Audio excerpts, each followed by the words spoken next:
Hammaga assalomu alaykum. Men gapim bor edi hammaga.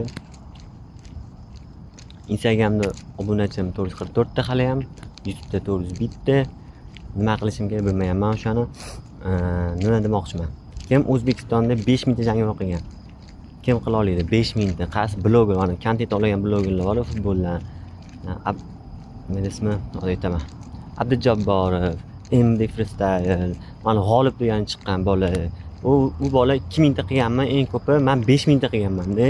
Meni yonimga kelsa o'sha bola men yonimga kelgan bolalarga $100 beraman, mendan ko'p qilganlarga deyapti. Men $500 olib qo'yaman o'sha bolani. Bor kela oladimi? Bilgan qatli, qaysi viloyatli bilgan bu bolani. Nima demoqchiman? Oddiy video olishadi, bir xil blogerlar.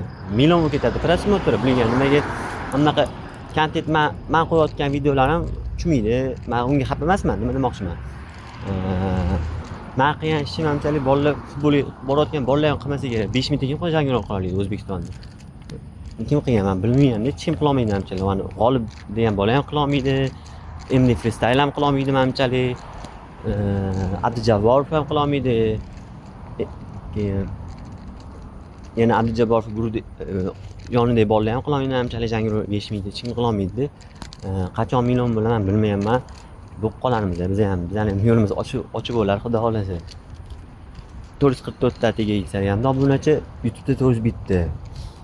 Agar kimdir video olmoqchi bo'lsa bemalol yozaveringlar, biriga bir kontent olamiz. Janglar qilishadimi boshqa O'zbekistonga vizitda tashlaganman o'zi.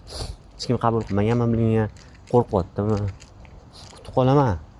Negativlar yozib qolarsizlar. Qani ketdik.